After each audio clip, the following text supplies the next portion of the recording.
Tom Swift and His Electric Runabout by Victor Appleton. Chapter 19. Stopped on the Road. "Did Mr. Chase make any objection to giving you the cash?" asked Tom, as he shoved the controller over another notch and caused the motor to make a higher note in its song of speed. "Oh, no, he was very nice about it," replied Mr. Damon. "He said he hoped our bank would pull through, said if we needed more cash we could have it." It was nearly 1 o'clock, and they had the worst part of the journey yet to go.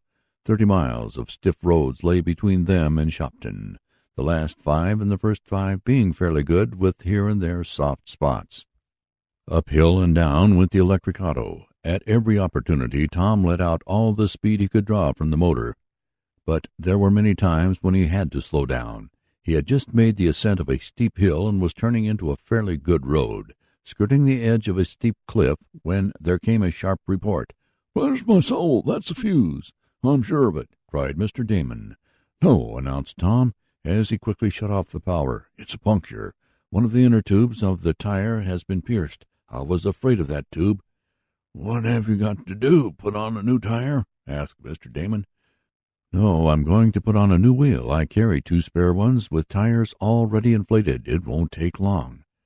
But the process of changing wheels consumed more time than Tom anticipated, for the nut was stuck, and he and Mr. Damon had to exert all their strength before they could loosen it. When the new wheel was in place, 10 minutes had been lost. "Hold on now, I'm going to speed her," cried Tom, when they were once more in their seats. And speed the machine he did. The road was rough, but despite this the lad turned on almost full power. Over the bumps they went, around curves, and into rain-washed ruts, careening from side to side and throwing Mr. Damon about, as he expressed it afterward, "like a bean inside a football." As for the young inventor, his grasp of the steering wheel and the manner in which he could brace himself against the foot pedals held him more firmly in place, and on they rushed, covering mile after mile and approaching Shopton, where so much depended on their arrival. Good and bad stretches of the road alternated, but now that Tom had seen of what metal his car was made, he did not spare it as much as he had on the first trip. He saw that his machine would stand hard knocks, and the way the battery and motor was behaving was a joy to him. He knew that if he could make that 80-mile run in safety, he stood a good chance of winning the prize, for no harder test could have been devised. But the race was still far from won. There was a particularly unsafe stretch of road yet to be covered, and then would come a smooth highway into Shopton. 10 miles more," observed Mr. Damon, snapping shut his big gold watch. 10 miles more, and it's 1:15 now. We ought to be there at 1:15, and that will be in good time, eh, Tom?" "I think so, but I don't know about this piece of road we're coming to. It seems worse than when we passed over it this morning." As he spoke, the auto began to slow up, for the wheels had struck some heavy sand, and it was necessary to reduce the current.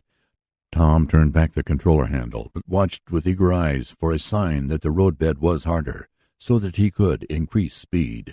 As the car turned around a curve, passing through a lonely stretch of country, with woods on either side of the highway, Tom, glancing up, uttered a cry of astonishment. "What's the matter? Something gone wrong?" asked his companion. For answer, Tom pointed. There, just ahead of them, was a big load of hay, and it was evident that the driver was in no particular hurry. "We can't pass without getting in over our hubs," cried Tom. "If we turn out, the side ditches are so soft that we'll need help to pull out, and the road is so narrow for several miles that we'll have to trail along behind that fellow." "Bless my checkbook!" cried Mr. Damon. "Are we going to lose after all, on account of a load of hay? No, I'll buy it from him first at double the market price, tip it over, set fire to it, toss it in a ditch, and then we can go past." "Maybe that will be the answer," retorted Tom grimly. He put on a little more speed and was soon close up behind the load of hay, ringing his electric bell as a warning. "I say," called Mr. Damon to the unseen driver, "can you turn out and let us pass?" Well, I guess not," came the answer in unmistakable farmer's accents.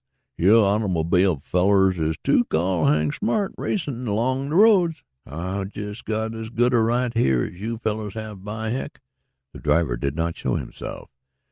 "We know that," responded Tom as quickly as he could, for he did not want to anger the man.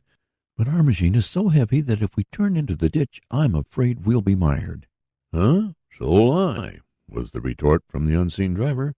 "Think I want to spy on my load of hay?" "But you have wide tires on, and you wouldn't sink in far," answered the young inventor. "Besides, it's very necessary that we get past. A great deal depends on our speed." "So does mine," was the reply. "If I get to market late, I'll have to stay all night and spend money on a hotel bill." "I'll pay it. I'll pay your bill if you only pull out," cried Mr. Damon. "I'll give you $100. He suddenly ceased speaking. From the bushes along the road sprang several ragged masked figures, each one aiming his weapon at Tom, said in a low voice that could not have been heard by the driver of the hay wagon: "Slow up your machine, young feller. We want to speak with you, and don't you make a loud noise, or it won't be healthy for you." "Why, of all the—" began Mr. Damon, but another of the bandits, leveling his weapon at the eccentric man, growled, "Dry up if you don't want to get shot." Mr. Damon subsided. Discretion was very plainly the better part of valor. Tom had shut off the current. The load of hay continued on ahead. Tom thought perhaps the driver of it might have been in collusion with the thieves to cause the auto to slow up. "What do you want with us?" asked the young inventor, trying to speak calmly, but finding it a hard task with a revolver pointed at him. "You know what we want," exclaimed the leader in a low voice. "We want that cash you got from the bank, and we're going to have it. Come now, shell out." And he advanced toward the automobile.